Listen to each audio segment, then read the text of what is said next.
Hello and welcome to Entry Point, the game show where you decide how to start your life. Today's topic is for you good-looking students out there. You've had your placements and you're ready for the big world. But which schools do you choose? Which one is giving the complete freedom to teach, the best paying conditions, and the best outlook for the future? There are 3 schools we're going to consider. Let's hear about them.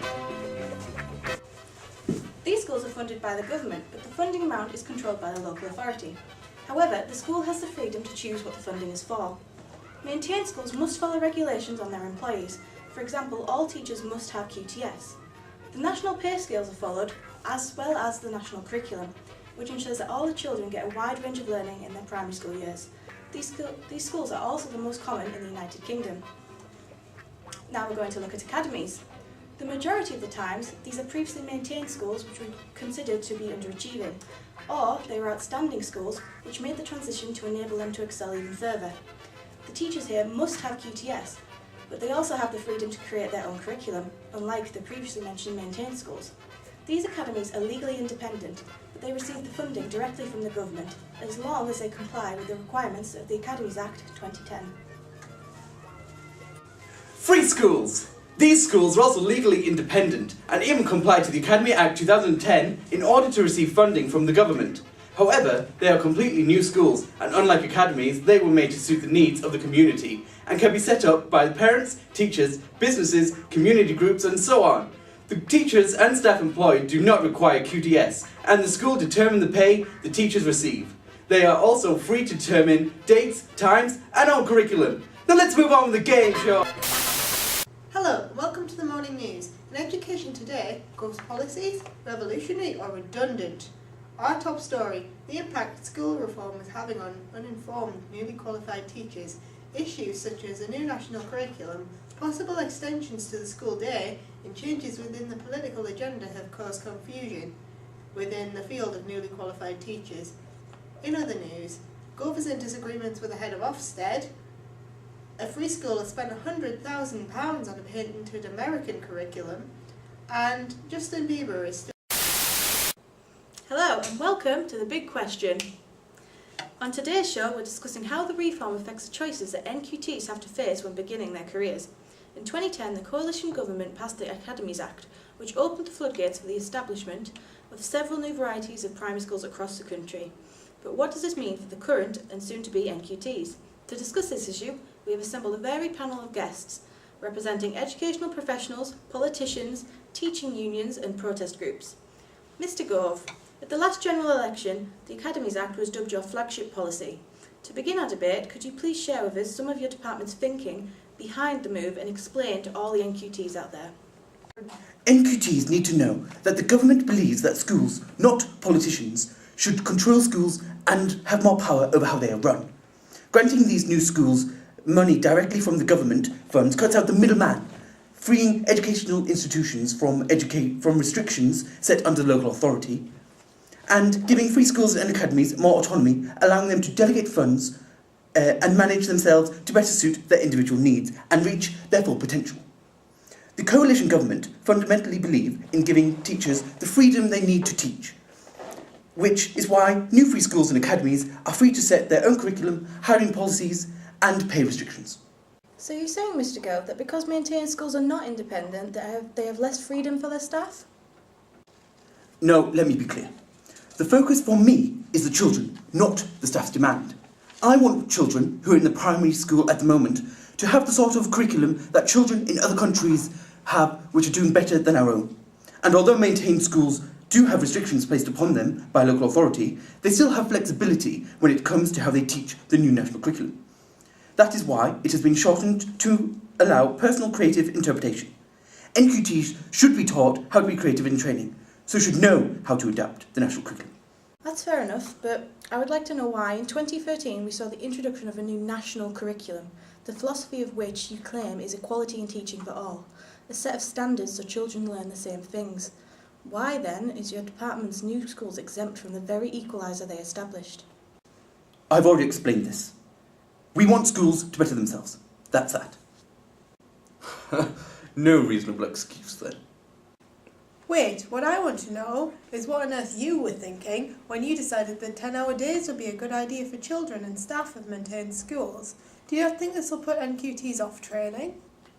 Well, current teachers complain about lack of time in the curriculum.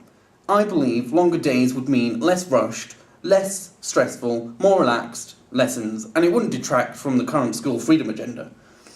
So it would allow NQTs to have more training to give children a better quality experience and teachers better conditions. Some maintained school teachers already work some of the longest hours of any profession, with many putting in up to 50 or 60 hours a week. You plan to increase this and still expect teaching to be of the highest standard in maintained schools, whilst free schools and academies are still able to have 6-hour days? Is this realistic? The union's teachers want children to be enthusiastic about learning, but how can they do this if many children are too tired to learn? Like I said in my interview in early February, I want to destroy the Berlin Wall between state schools and private schools, making the standard so high that you should not be able to tell whether it is a state sector or fee-paying independent. As my philosophy is that every child has the right to an outstanding education, if private school children can do it, so can the state children. This isn't about your glorified private school days. The extending day policy can only benefit children, not the staff. If conditions continue to be as they are, there will be a shortage of teachers who can actually cope with the workload. So, as an NQT, academies and free schools are looking like my only option, where I could still have a social life and maintain my philosophy of pupil success. Can you please further explain the pay situation in schools? That's a good question. Well, academies have their TUPE, which ensures teachers keep the same pay and conditions as before, but academies can change contracts at short notice. The people rallying behind our cause feel that should their schools transition to academies, they would not have job security. Unhappy teachers are why we feel so strongly against this reform. Free schools don't even have to apply to TUPE. So if I start in an academy or free school, I could face lower pay and worse conditions than other members of staff, or face possible long hours in a maintained school with only the school teachers' pay and conditions documents for security. Great.